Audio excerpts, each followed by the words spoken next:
Hello, everybody. Welcome to another Clown-versation. I'm your host, Barnaby King from Clown Spirit. And today I'm going to be talking to the wonderful, the amazing, the inspiring, the compassionate Tim Cunningham. It's just a conversation with a fellow clown. It's not very serious, we're clowning around. It's really just a clown-versation.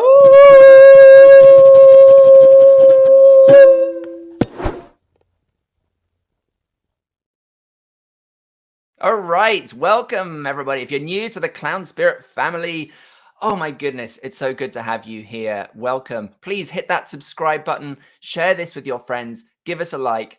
We want to get the clown love out into the whole world, and you can help us do that.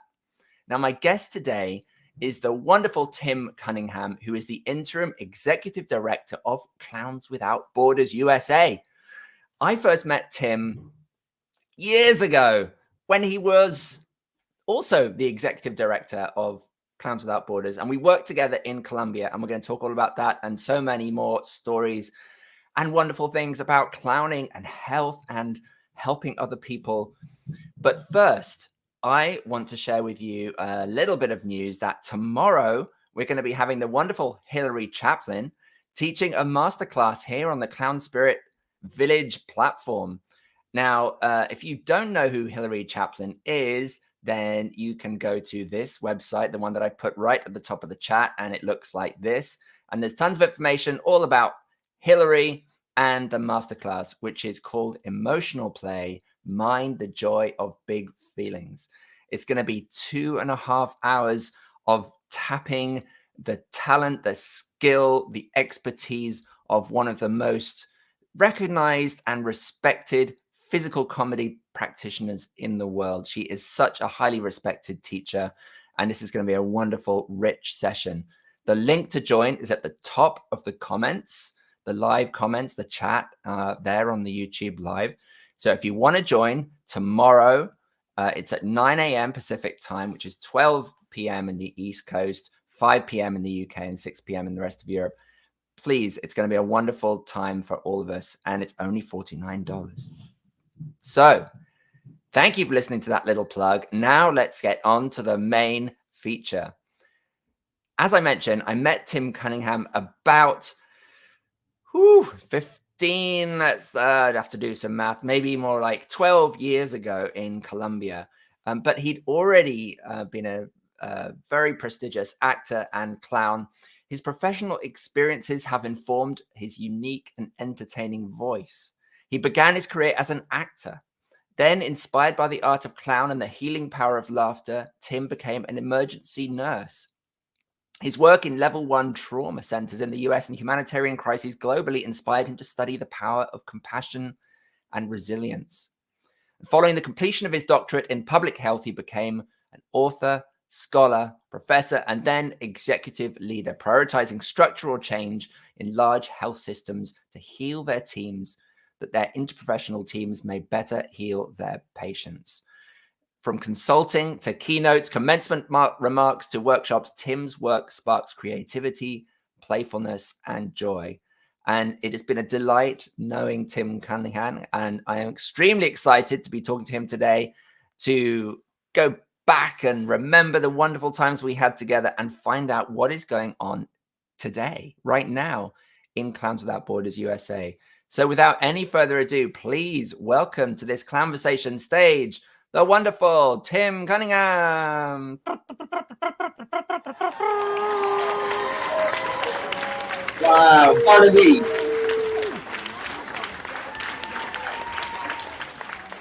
Welcome, Tim. Thanks for coming on. It's great to see you again, Barnaby. It's so lovely to reconnect with you. How are you? I'm really good. I just had a problem saying your name just now. I don't know if you noticed. I was Good. like Tim Cunningham. I couldn't quite say it. Do you have that problem? Does that happen? That happens to me frequently, and I've learned just to bobblehead nod and say, okay. Problem, I'm also a twin, and my twin's brother name is Matt. So I'm also, if someone calls me Matt, or if there's like a big party and someone says Matt, I turn because I'm used to being confused with him. So yeah, butcher it. If it's funny, it's worth it. Exactly, right? The mistakes, it's what it's all about. Failure is funny. Most of the time. I think it's funny if we acknowledge it. Somehow, if we hide it, it's not so funny, maybe. Yeah. And because everybody sees it. And I see that, I mean, in the clown space too, in the performance space, but in the corporate healthcare space where I've worked as well, like the more you cover, because everybody sees right through it, and to have the courage and vulnerability to say, I just effed up. Let me go back and do that again. Or I think that's a really big lesson that we learn from clowns. I mean, that's why clowns are funny, isn't it? We make a mistake, we acknowledge the mistake, we maybe try to fix the mistake, or we blatantly cover up the mistake, which then reveals it all the more. Yes, I love that. And clowns can kind of mimic that as well, that tendency to try to cover up the mistake. I think a clown that's like, nothing happened, I didn't make a mistake. Yeah. Carrying on as normal is also all the while revealing the entire mistake to the audience. So the audience is like, we see you. Yeah. By the way, I love that t-shirt. That is very nice. Thanks, Barnaby. This I Knows Clowns shirt was a design maybe from Molly Levine, who is one of our former executive directors. I'm having a hard time remembering all the way back. But for years with Clowns Without Borders, we create a different and new design. And this is by far one of our favorites. And this is a pretty old shirt. It's even probably got some old armpit sweat stains and oh, yeah, I see it. Memories within itself, too. Yeah, you see that, right? Yeah. There'll be more by the end of this conversation. Do you have a bunch of those T-shirts, any lying around, or is just a unique one only? This one's super unique. We have another one that's got like a gray, kind of like a baseball shirt sort of deal. We have some more recent shirts that we're happy to sell and give away that are a newer design. But you're not going to see this design around a lot. While we're talking, I'm going to try are those online, the other T-shirts you have at the website or something?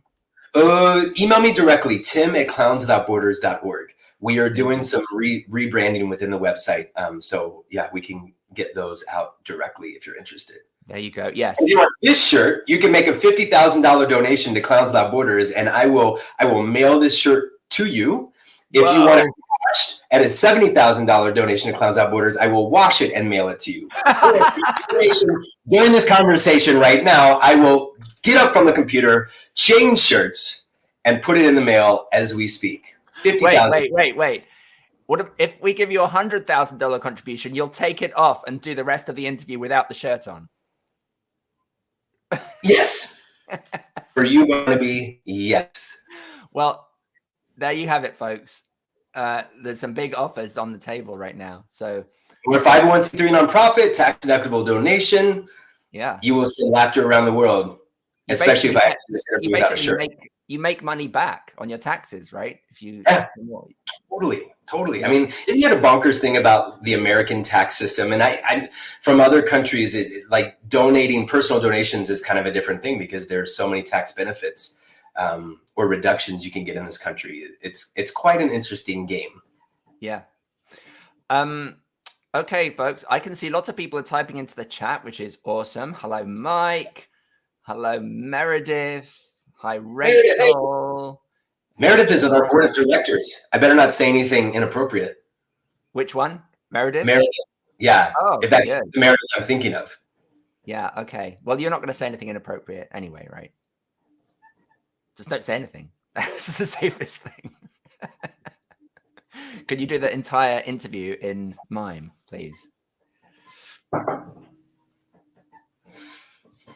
Feeling a little nervous? Yeah, I feel a little anxious. Yes. A little sweaty. I don't know why I keep going back to the sweat. I don't know what that is. It's a deep insecurity. I'm a sweater when I get anxious. Well, we're going to get onto the topic of public presentation in a minute, because I know that you do keynotes and all kinds of fun things like that. But I want to maybe take us back, Tim, to the origin of your clown story. Like, how did you get involved in clowning in the first place? Yeah. When I was an undergrad, I studied English, and I loved doing theater, and would audition for the shows and got in a bunch of shows while I was doing undergrad, and I really thought, but I need to do something serious, and I felt like I need to go be a high school English teacher. I was really interested in that. And my mom said one day, she said, Tim, you're cast in a lot of shows. It seems like you have fun when you perform. Why don't you pursue performance? And I just never gave myself permission to do it. And I thought, okay. So I got into the Del Arte International School a year after undergrad, and then just started getting gigs, small regional theater gigs. And around about 2002, and I love physical theater. I love movement. I loved improvising without words. I was not good at clown. My clown teacher, Ronlin Foreman, I constantly got this from Ronlin. Yeah, that looks like him. That's a good physical mimicry of Ronlin, actually. It was a lot. And I remember graduating from Del Arte, and I got this giant hug from him that essentially said, find another career. In that body language, in that hug. But he said, I still care about you, but no. This is not going to be a thing. Fast forward to, this is like 2015, 2016, Clowns Without Borders was given the Prize of Hope Award from Del Arte. And Ronlin was there. And I remember after the ceremony, he came up to me again and gave me a hug. And I thought, oh, here it comes again. This is this like, oh, hug. And he held me and he said, you've done it. Congratulations. You figured it out. I still don't know what I figured out, but it felt so, I feel like some of the best teachers, you learn the lessons years down the road. It's not that moment. It's not in the class. It's not always in the workshop, but you have this, that's it. So that felt great to feel seen in that moment. So circle back, 2002, I volunteered to perform with Clowns Without Borders. They were doing a program in Chiapas, Mexico, a small tour there run by Rudy Galindo, who is one of the co-founders of Clowns Without Borders USA. And Rudy brought me along, took me under his wing, and Barnaby was a life-changing experience. To play in any situation in which we were invited to play. To hang out with community members who hosted at us, who sat with us, the show really didn't always have a beginning and an end, but this continuation of engagement and playfulness. One show we did in a field that turned out to be full of fire ants, and halfway through the show, my legs started burning and itching, and I looked over at Rudy and Jane, who was on the team, and we were scratching our legs like mad, and we realized we were trampling on piles of fire ants, and the fire ants were angry. I would be angry too. And the audience, that was the other irony, going back to when the audience sees you as a clown trying to cover up your mess. I think the audience knew this is where the fire ants lived the whole time, because that show began with big smiles already, as if like, all right, wait for it. And the audience was just rolling. And we literally did the show quickly, and there was a river nearby, and we ran to the river and jumped in. To perform in places where you just don't know anything and still have this interaction and engagement. I fell in love with Clowns Without Borders. And so I as volunteer at the time, we didn't get paid anything to do it. Sometimes we had to even pay our own way to do the work. And so I would get gigs regionally and then save up money. And in between my gigs, or when I was not teaching, I would volunteer with Clowns Without Borders. And so that has informed everything, not only in my performing career, but in my like other professional careers, like being a nurse and being an executive. So you became a nurse before you became the executive director of Clowns Without Borders. Is that right? Yeah. So I became a nurse. Actually, it was 2005-ish. Clowns Without Borders. We had a donor who was a big donor for this organization called Partners in Health. And Partners in Health has done extraordinary work in Haiti since the 80s, 90s. And she heard about Clowns Without Borders. She said, I wanted to send clowns. I want to sponsor your tours for the next 3 or 4 years. And I want to send clowns to perform in these different hospitals. And I was working with a group of clowns, my friend Jamie Lockman, Selena McMahon. And we were in this hospital, pediatric hospital, and doing our clown thing. We were invited by the Cuban nurses and physicians and Haitian nurses to come and perform.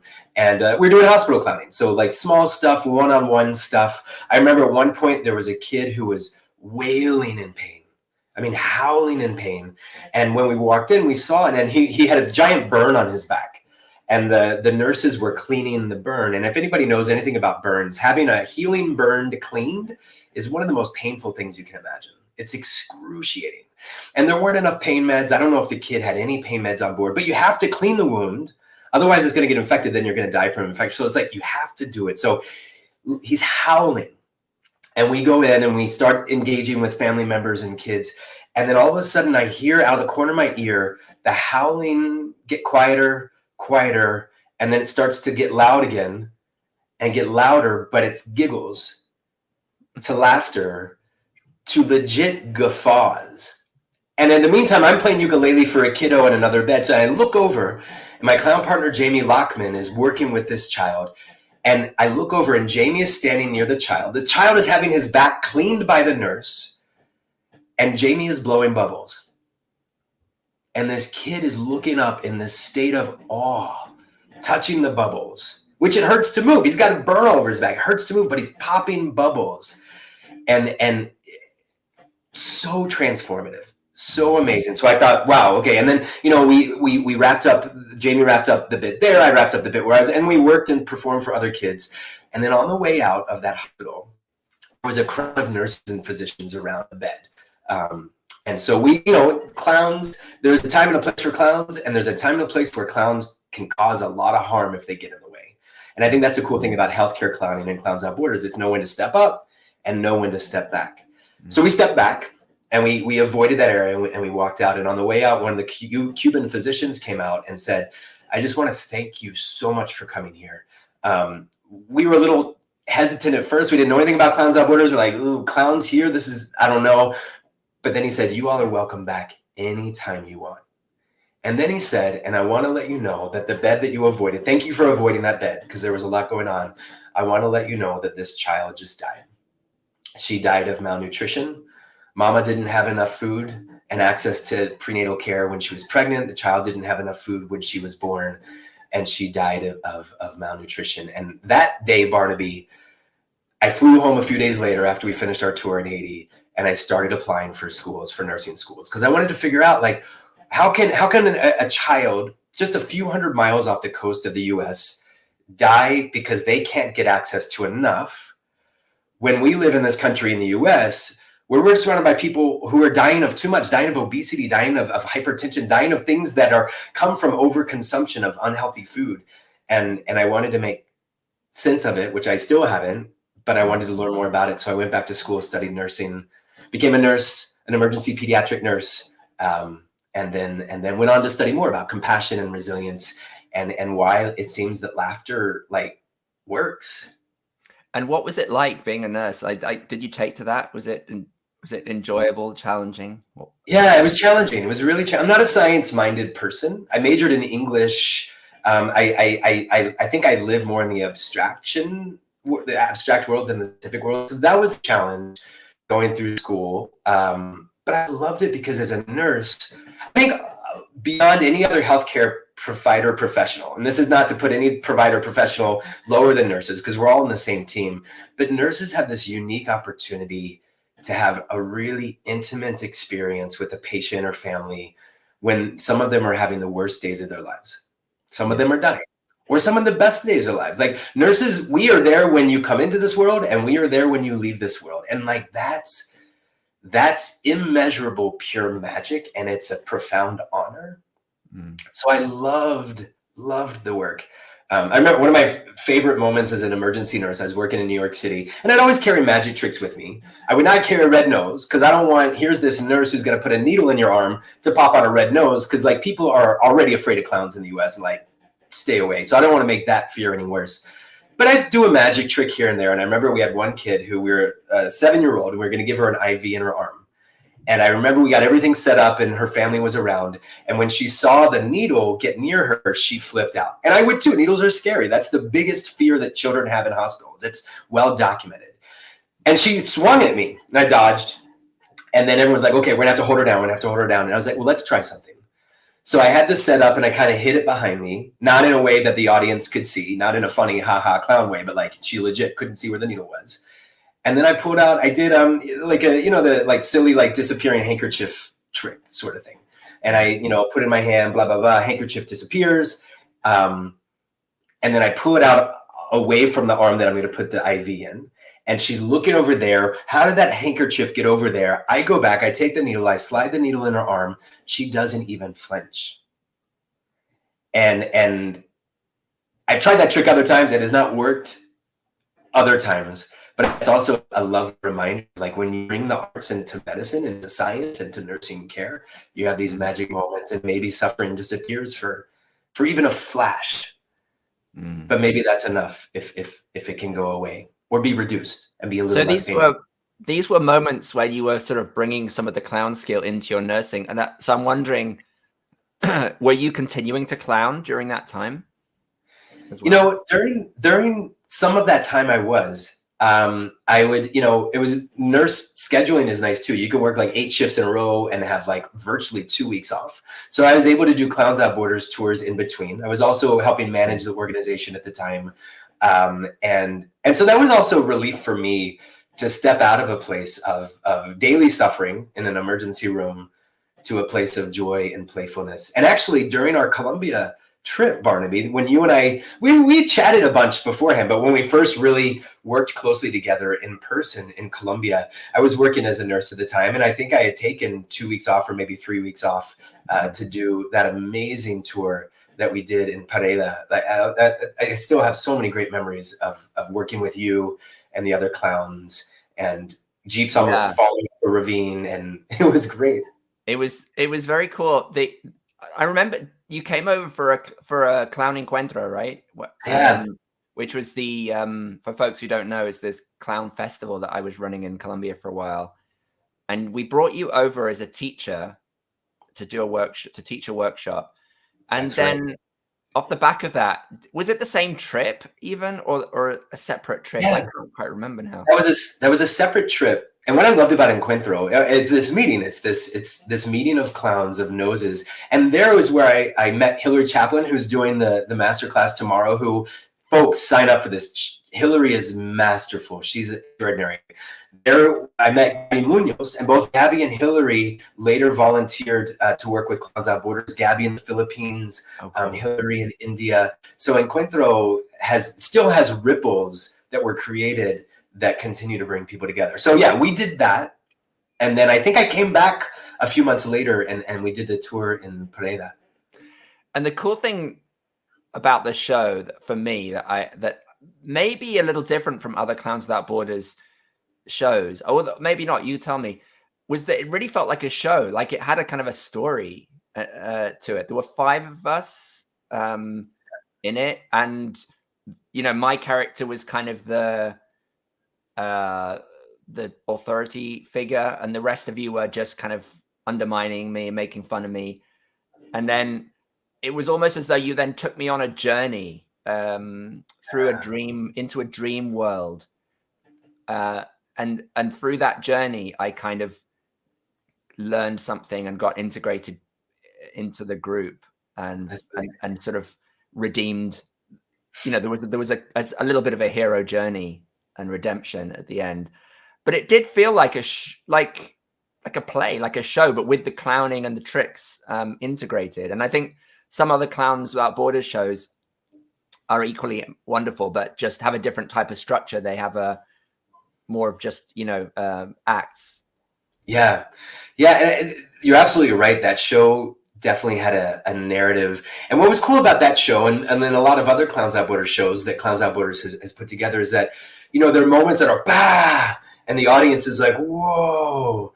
And there are moments that are quiet and tiny. I remember we had a dream sequence in which I think I played the musical Saw. Yeah. And I think maybe there were some bubbles being blown, and there was this like moving pantomime through the ocean and through the air. And I remember I loved the moments of that show in particular, because it slowed everything down, and the energy went from like, yeah, to like, oh.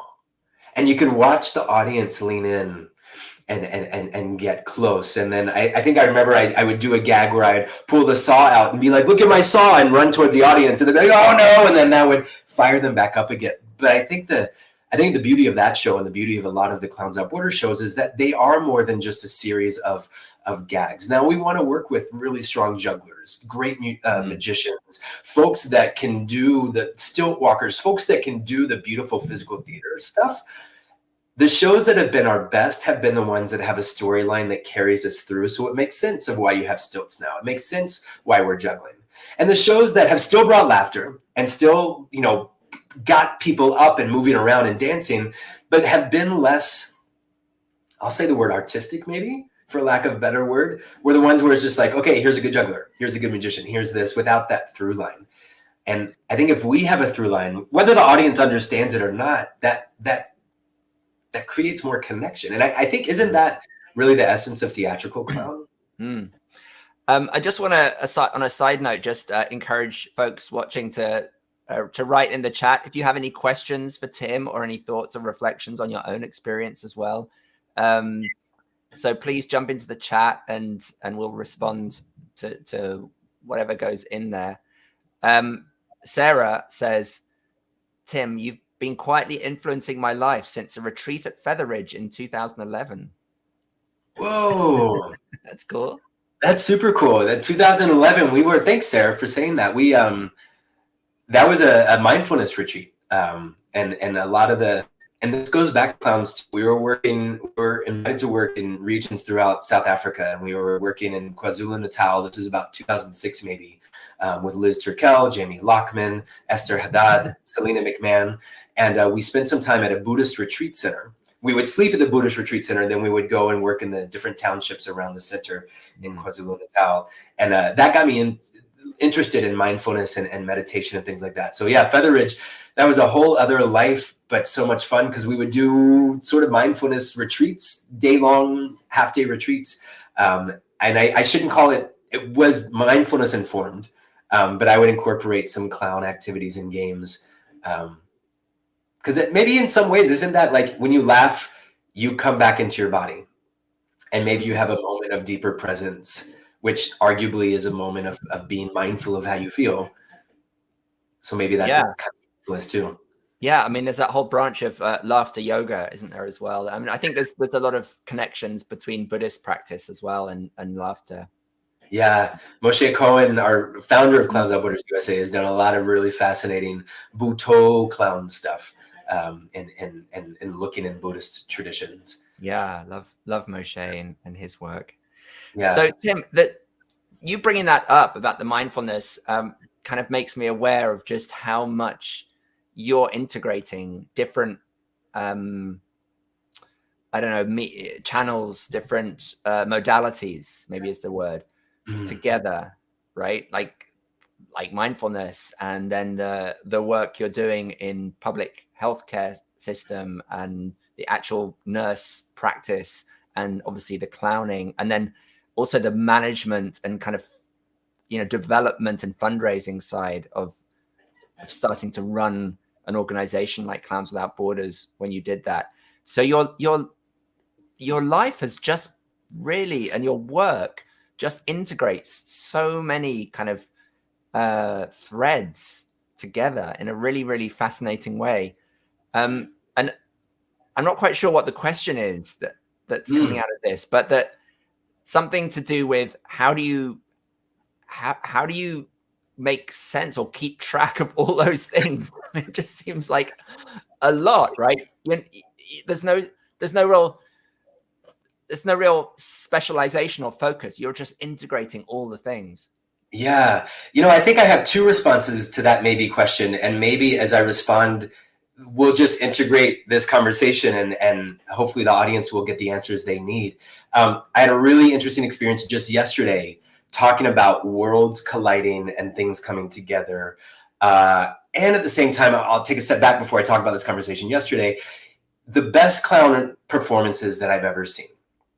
And clown, as I think I'm still continuing to learn it, as I studied it, but as I'm still trying to make sense of it through experience, through going back to the lessons that I learned at Del Arte and with other teachers, studying at Lume down in Brazil, trying to bring those pieces together. The strongest clown performances have been those virtuosic performances in which the clown presents themselves as this humble person just trying to make it in this crazy world. And as they try to make it, falling into this incredible acrobatic routine, and you realize this is actually a virtuosic acrobat who surprises you with skill level that you wouldn't expect as they come into the space of, I'm here. Oh, I see you. What do you have? What do I have? What do we have to play with? And then we're spinning plates, and then we're juggling plates, and then we're on a horseback, like a show I saw at Lume, Ricardo from Lume. Like, then the fantastic comes out, and it's virtuosic because you realize the performer has this broad skill set of doing all these amazing things. And this is not to say that I have a broad skill set at all, but I think as we think about integrating all the parts, the clown integrates all the parts because they begin with saying, I see you. From a healthcare perspective, a lot of the work that I did as a healthcare executive was trying to reduce burnout. We know the evidence behind burnout, it's pretty clear. A lot of people experience burnout in healthcare settings because they don't feel seen, they don't feel heard, they don't feel like they matter. And the second you feel that, especially in a stressful work situation like a hospital, you don't feel like you matter, you don't feel like your work matters, burnout gets on the rise. And the magic that clowns bring, healthcare clowns, Clowns Without Borders, clowns, what they bring is they show up and they say, I see you. And then they ask if we can play. The interconnectedness of it all. I was on a phone call yesterday with some really courageous and brilliant folks who are supporters of a program called the Free Gaza Circus. Maybe you followed them on Instagram. They've done amazing work with children, bringing laughter and playfulness and joy throughout Gaza since 2021. And a group of us have come together to look at ways that we can find ways to support Free Gaza Circus in the midst of the violence and the genocide that's going on in Palestine right now. And the conversations are tough. But in this conversation, there was someone at the meeting who just a few weeks prior, I had met another friend of theirs who this person showed up at this meeting, and we started chatting, and we've got 1 million folks in connection, folks from healthcare, folks from the clown world, folks from the arts world.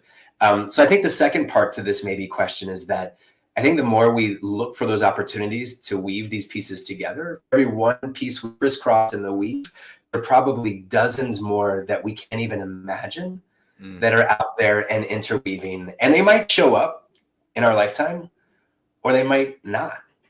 I love that. I love the starting with I see you. That's so powerful. There's some really fascinating neuroscience that it looks at looking up and looking down. This neuroscientist, this researcher named James Austin, James Austin, and in his book, it's called Zen in the Brain. And his team has done fascinating research that has found, like, when you literally look upwards, when you turn your eyes upwards, your brain is engaged to think more about other people. Your brain is inspired to be more curious. Your brain is inspired to be like, how am I relating to the space around me? And his research also shows that when you actively look downward, your brain more engages itself with the egocentric mind. What's in it for me? And I think we are in maybe it's a crisis, maybe it's a contagion, maybe it's a pandemic of looking downward. Like, Barnaby, think about which direction you find yourself looking throughout the day, or think about when I taught at the University of Virginia for a while, and I rode my bike to and from work, and I nearly hit multiple students walking across the street while riding my bike to work because they were looking down at their devices. Yeah. I was just going to say, that's the thing. Yeah. That's the direction our culture in many ways is pulling us. And that direction is maybe pulling us in so many ways that separates us from other people. So clowns say, I see you. No, let me take it back. Clowns live, I see you. They don't just perform, I see you. They live, I see you. It's not performative. And they encourage the audience to look up. And neuroscience suggests that's really healthy as far as bringing humanity back together. So maybe to say I see you is maybe a prompt to look up. So fascinating. And it's curious to me how, we're doing a lot of Zooming at the moment or video chat now. And my impulse is always to look at myself. I don't know if you have that as well. Yeah. We're drawn to it. I'm looking up, but I'm drawn to look at myself. How do I look right now? Do I look okay? You're good, Barnaby. I haven't said that. We haven't hung out for like 15 years. You're looking good for like 15 years have passed. Oh, come on, Tim. You're not going to get away with that. You're looking sharp. And what about the salt and pepper beard that's like more salt than pepper these days? We'll call that wisdom. Yes. So there's some nice questions. I really appreciate that, Tim. Really, really do. Thank you. How close is the relationship between Clowns Without Borders America, or Clowns Without Borders USA, and other Clowns Without Borders organizations worldwide? Yeah, give us a little insight into the overall structure. Yeah, so there are about, to my knowledge, and I might be misquoting because I just stepped into this interim director role, so I'm relearning a lot of things with the Clowns, but I think there are about 13 to 15 sister chapters across the U.S. Clowns Without Borders, Spain, France, Sweden, and there's an international meeting. Clowns Without Borders USA has an international representative, Meredith Gordon, who sits on our board, who is sort of our conduit and our connective point, our ambassador to the international Clowns Without Borders. And that group has been around for quite some time. It's a really lovely group to be a part of because we can share ideas.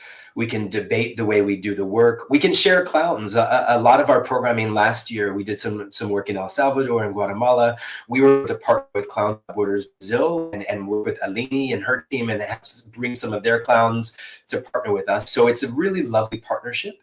And also in the space of humanitarian crises, to be able to partner with other countries to support. For example, there's an upcoming tour to Turkey that Clowns Without Borders USA is doing. And actually, we're doing that with Clown Me In, Sabine Choquer's organization. Clown Me In is not Clowns Without Borders, but Clown Me In has partnered with Clowns Without Borders Sweden, Spain, a lot of the other Clowns Without Borders chapters to support the work and bring the work out. So when it functions really well, it's lovely to see the collaboration. And I think also, as in any family, we do have some really tough conversations about why are you approaching the work this way? Ooh, this is not clown. This is not right. This is not just. So it's a great relationship, and it's great because it's constantly inventing and reinventing itself around the mission of bringing laughter to kids living in zones of crisis. We're definitely going to get more into the Clowns Without Borders conversation before long, but I just wanted to backtrack a little bit also, Tim, and ask you about this development in your life and career that has happened since we first met. Did we decide it was 2015? Let's say 15. That's a good halfway point between 2010 and 2020. I think it was earlier than that. I think it was 2012. In Quinto, I think it was 12. It was 12, and Risaralda was the same year. It was 2012. That's right. Because my daughter was born in 2011, and she was a little babe in arms, wasn't she? She was like 6 months or something. Yeah, she was so delightful. That was so much. Yeah. So yeah, that makes sense. 11, so 12 years ago, pretty much. And at that time, you were still a nurse, but you were you were taking some qualification, and since then, your career has gone in this really exciting direction in terms of executive training, giving keynote speeches, teaching workshops. So tell us a bit about that direction. How's that been? Yeah. So, and it's been such a whirlwind. So, and I remember in Colombia at one point I was doing, excuse me, my allergies everything is yellow here in Atlanta right now. The pollen is like waves of pollen. I remember I was applying for grad schools, I think, at the time when we were having, in between shows, I was in a hammock trying to write out some applications. So I ended up moving to New York, and I got into a graduate program at the Mailman School of Public Health at Columbia University, studying humanitarian response. And I wanted to actually do my dissertation on the impact of clowns in ICU settings, take all these measurements, heart rate, blood pressure, all this stuff. And so I was learning about, global humanitarian response. New York is one of my favorite cities on the planet, just so much going on. And then many of you in the audience maybe remember the West Africa Ebola outbreak that started December 26, 2013, ended February, I believe, 26, 2016, and how the world shut down. And I was in grad school at the time and also working nights as an emergency nurse. And so I hopped off of the school train for about 9 weeks and worked with an organization called Partners in Health as a frontline nurse in the country of Sierra Leone, working with people who were sick with Ebola. As a pediatric nurse, it was the toughest work I've ever done. We saw a lot of death, a lot of suffering. I remember we kept saying, well, it can't get any worse than this. This is it. Hopefully we can help contain this disease. It can't get any worse. Not even imagining what COVID was going to do just a few years later. But that work, Barnaby, while doing grad school and working on my dissertation, I changed my dissertation to start studying burnout. Because I thought, check it out. All these folks, all these expats working across Liberia, Guinea, and Sierra Leone are bound to have a ton of burnout because we're working with some of the sickest people on the planet. We don't have the resources we need to do the work we want to do. People are dying right and left. It's scary. We're exposed to Ebola every day. People are bound to feel burnout. So I went back, finished my dissertation, and in looking at the burnout rates of expats, expatriates, folks that came that were not from Liberia, Guinea, or Sierra Leone, but working in those countries, there was almost zero burnout reported by those folks. And I was like, but this was such a scary experience, and all of these negative things happened. And I realized in the dissertation and in talking with other folks too, folks weren't burnt out because they were doing what they're most passionate about doing, which was showing up to try to provide life-saving care, or at least dignified palliative care to people that we couldn't save. And that got me on this burnout thing. So I went to the University of Virginia. I ran an organization called the Compassionate Care Initiative within the nursing school. I was also an assistant professor at the nursing school and in the Department of Drama. Coolest job ever. So I got to do some clown stuff in the Department of Drama, also teaching nursing. And then our Compassionate Care Initiative got a lot of funding to look at compassion research, to look at ways we can reduce the burnout of nurses, of physicians, of physical therapists, of nurse technicians. That work built up. I started talking about it. I like talking. I started getting invited to do keynotes. And then that work brought me to Emory Healthcare, which is where I worked until about a month ago, where I was promoted over time to a role called the Co-Chief Wellbeing Officer. It was a really innovative role. And basically, we were tasked with partnering with leaders across the health system and School of Nursing and the School of Medicine and the School of Public Health. And we have a primate research center, all of those leaders, to look at ways we can improve structures in the workplace. So when you show up to work, Barnaby, 1, you feel seen. 2, you feel like you matter. No, you know that you matter. So 3, you can perform at your best to save lives and improve the lives of other people, whether you're an educator, a researcher, or a clinician. And then that work brought a lot more keynote invitations. I've got 21 booked this year. And I love it because it's an opportunity, 1, to meet folks around the country, to learn what they're doing to help others, help other clinicians reduce their own burnout. 2, it's a great way to stay in the literature and stay in the know of what folks are doing to relieve burnout. And 3, Barnaby, I miss performing. I love being on stage. And so doing keynotes for me is a way to get back in touch with the performer that I once was when I was performing full-time way back in the day, or doing Clowns Without Borders work in between working as a nurse. So I couldn't have charted or planned for any of this. And I couldn't be more grateful for the opportunities. So I love this idea that that burnout, the sort of the cure for burnout, if you like, is I don't know, maybe I'm oversimplifying this, but it's sort of living your mission in a way. It's like, you know, and there's things you can do yourself for that, but also it's to do with the environment, right? If you're working in an environment and a company that sees you and values you, and then you're going to feel like you're worthwhile and you're living your mission, right? So it's a combination of what you can do for your own well-being and then what the organization can do for you. Yeah, I should take you on the road with me, Barnaby. That's exactly it. It's living your mission. Our Surgeon General, Dr. Vivek Murthy, talks about living up to the top of your scale in your life and in your practice, knowing that I'm able to do what I trained to do. So I'd say absolutely that, and also knowing that you are seen and knowing that you matter.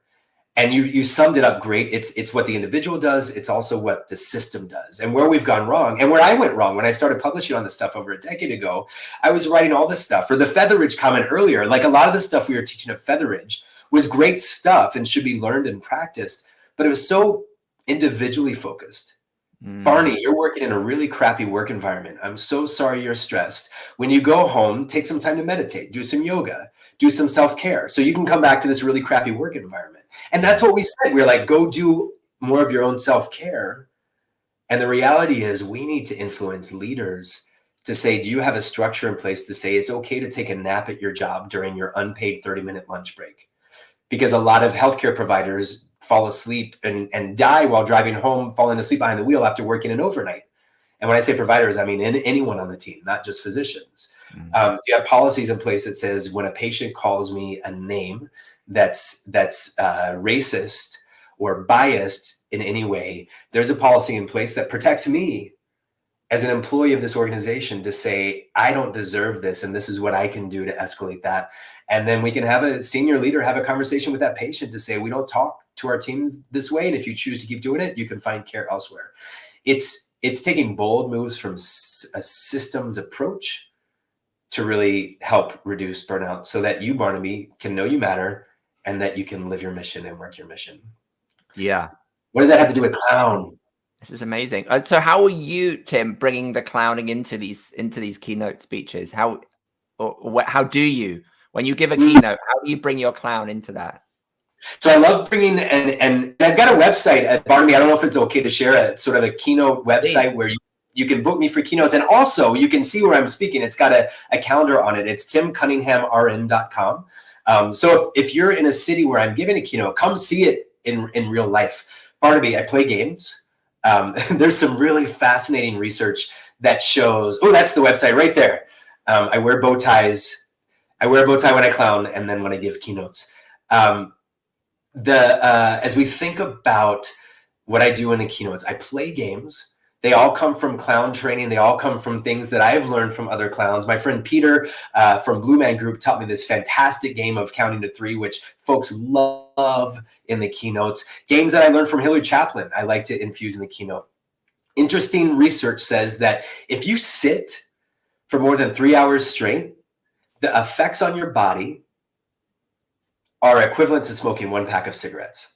This is research done by Bern Melnick and colleagues at The Ohio State University. If you sit for 3 hours, that's equivalent to smoking 1 pack of cigarettes. So when I do my keynotes, I try to get people up on their feet as they're able. And they're all games based on ability. So however you're able to move, I encourage people to move and play. I often share a story or two about Clowns Without Borders, which I've got one that I'd love to share before we wrap up.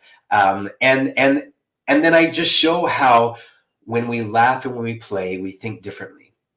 Our lungs move differently, our hearts move differently, our blood flows differently. And when that happens, new ideas come up. And new ideas remind us that we can look up instead of doing the same old stuff, following our algorithms, being taught by these things. Let's teach and learn from each other. So that's kind of the essence of what I do.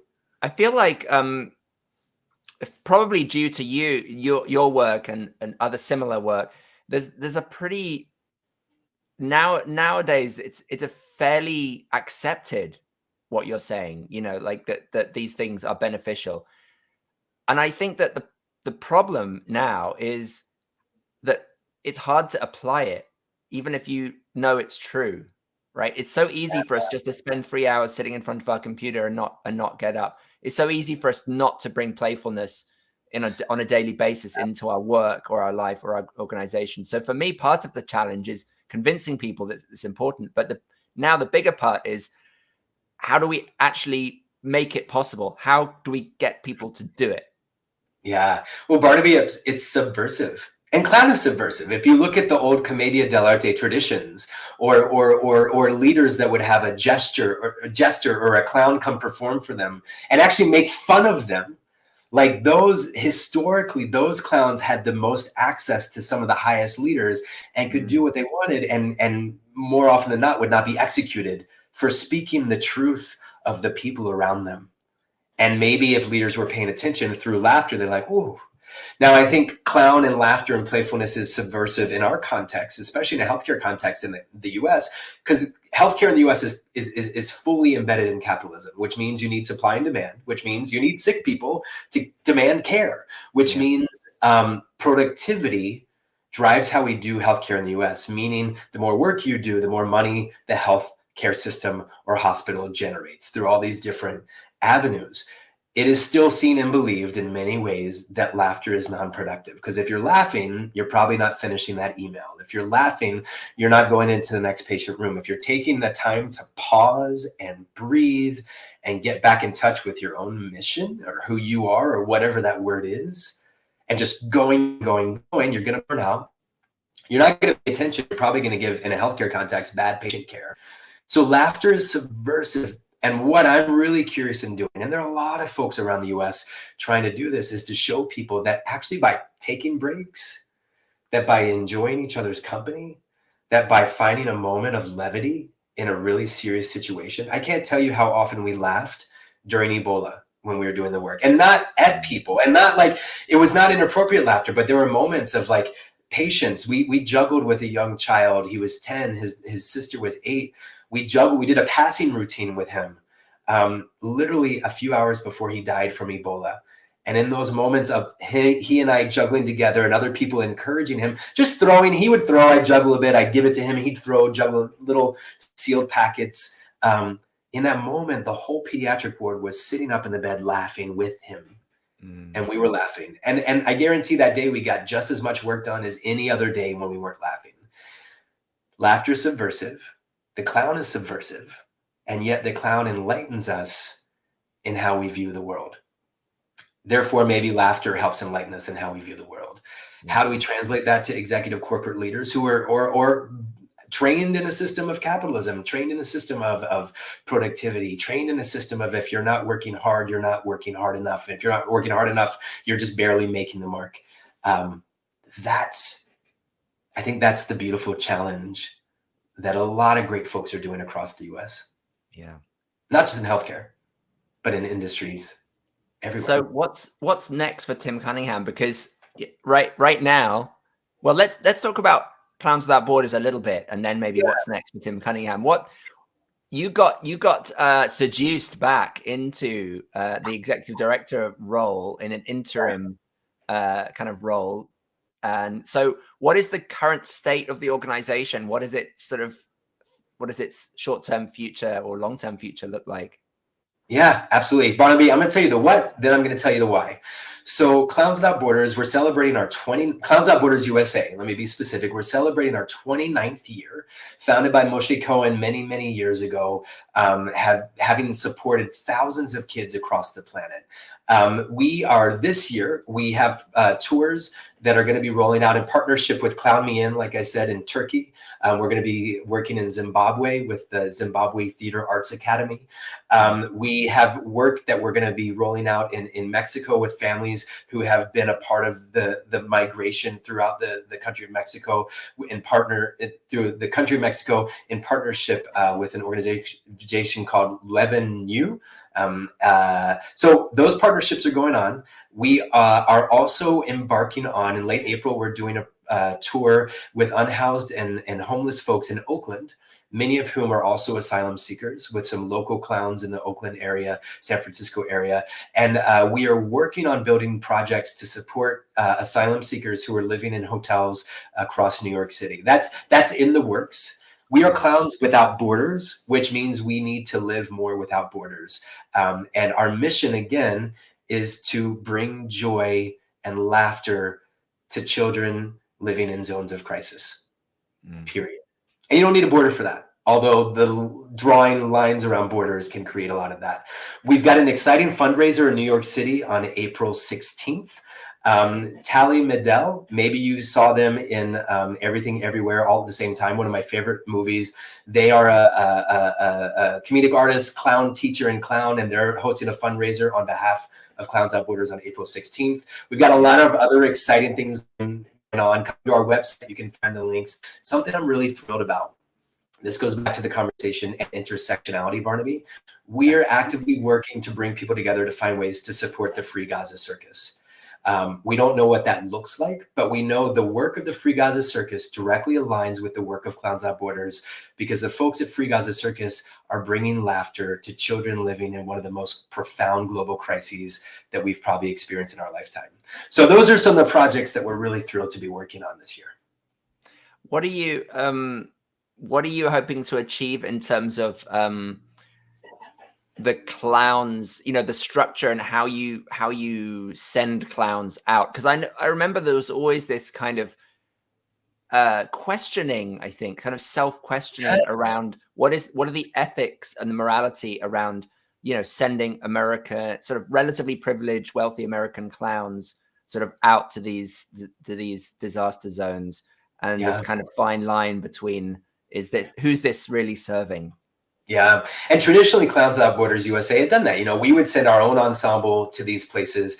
And this is far beyond just this year. In the last 8, 9, 10 years, we've been trying to work to perform and work with more local artists. So our Turkey program is going to be with Sabine, who lives in Turkey. Also, a colleague of ours named Güray.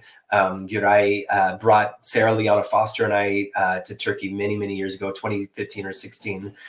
To work. So we try, when we build out a tour, we try to assess to learn who are the local artists on the ground that we can partner with. If is a strong word, and if we send a clown from the US, we're only going to send 1 or 2 to then partner with and build an ensemble show with local artists. If we don't have to send any clowns, we can send support, we can send money, we can send props if we've got a connection with the film company. So we're trying to look more closely at that. Because, this kind of old school without borders model of we're the ones that can do it just doesn't sit well with me and a lot of our leaders, because it should not all be about us. It should be about the audiences we're serving. And if we can support serving audiences better with local artists, then let's do it. And that's not even bringing up the whole carbon footprint thing. That's a whole other conversation. Yeah, right. It's another good reason. It's another good reason not to send lots of clowns out.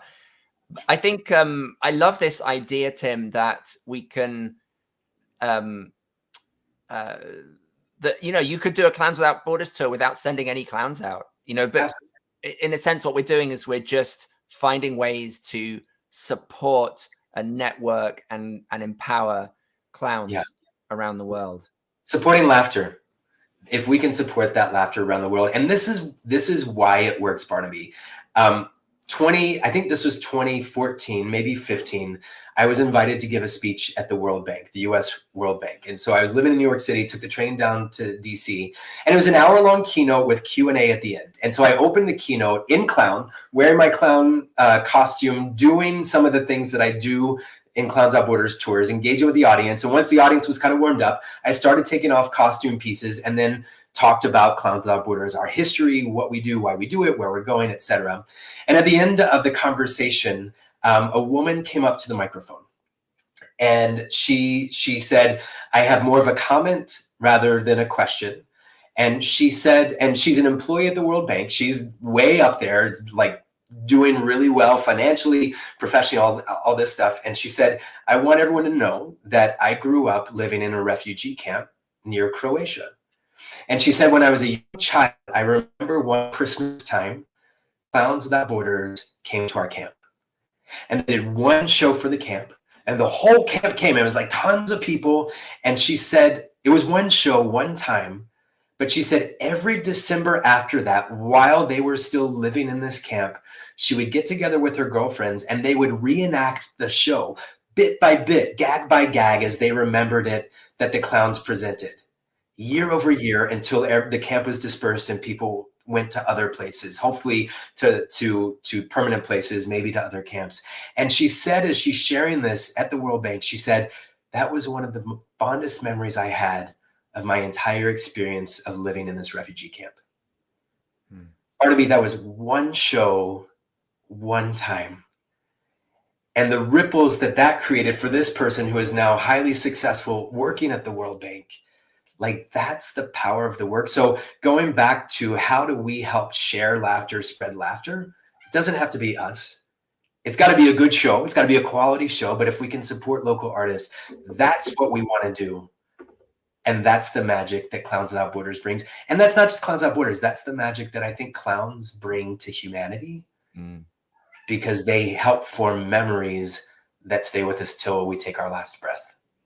Yeah, and practices and connections, right? The fact that those girls were getting together and actually reenacting the show. This is, it's an actual something new, a practice, that's a routine, something that's happening in the world.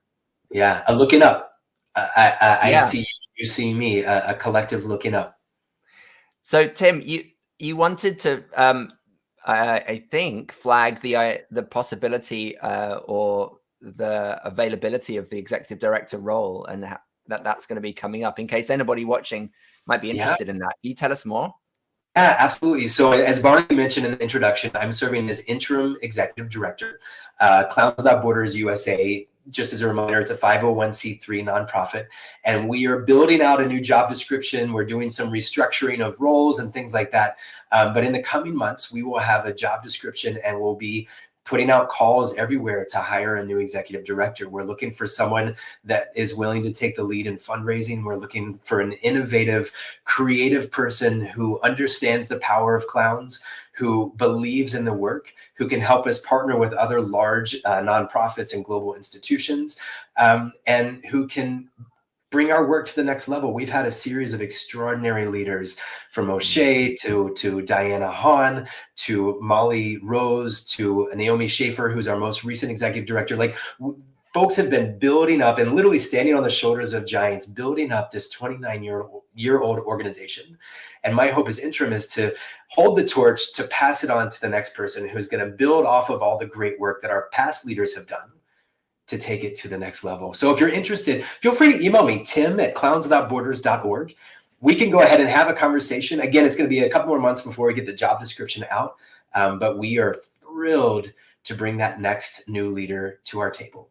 That's so exciting. Well, I hope that you're listening to that and getting excited. I'd definitely be applying myself, Tim, if I wasn't having such a good time running Clown Spirit, because it sounds wonderful.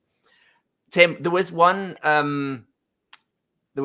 you said at some point there was a story you wanted to tell. Have you told that yet? That was my story. The World Bank story. That's yeah. I feel like that's so much the essence. But there's another story, Barnaby, and I don't know if you remember this. You evoked this story. This was your work in bringing us together in the work in Colombia. I remember we were in the back of this Jeep and we were driving up these crazy twisty roads. Folks, there was one day, this was not the day, there was one day the Jeep almost rolled off the side of the road, and literally, as clowns, we had to get back and counterbalance it to keep it from rolling off the road. Yeah. But I remember this one day, we drove and drove and drove. It was like a 2-hour drive. I was car sick as all get out. Toward the ends of the tour, we were tired. We did our show. It was a great show. I think there was a big mud puddle, and it ended up with us slipping in the mud puddle and getting mud everywhere. But at the end of the show, a clown came up to, maybe it was you, maybe to one of us, and said, "You are the clowns that came here." And we later learned that that one remote school, Barnaby, that we went to had never had any guests come. No guest performing artists, no sort of outside enrichment, nothing, until Clowns Without Borders came. You were the clowns that came here. And I think you did that. You built that tour. You directed that tour. You made us, you gave us the ability to get there. So thank you for bringing the clowns to that child. And I think like that's part of the magic of Clowns Without Borders, all the international chapters, in that we do our best to show up where we can, wherever that is, and whatever it takes. And I think that's also a joy as a performing artist to be able to experience that and experience laughter in some of the most remotest places of the world. Tim, thank you so much. Really, and soaking in and enjoying and feeling some beautiful connected energy from all these stories and reflections. So yeah, it's beyond words, really. I just want to say thank you. Yeah, it's an honor. And Barnaby, thank you for helping clowns continue to be seen in an ever divisive world.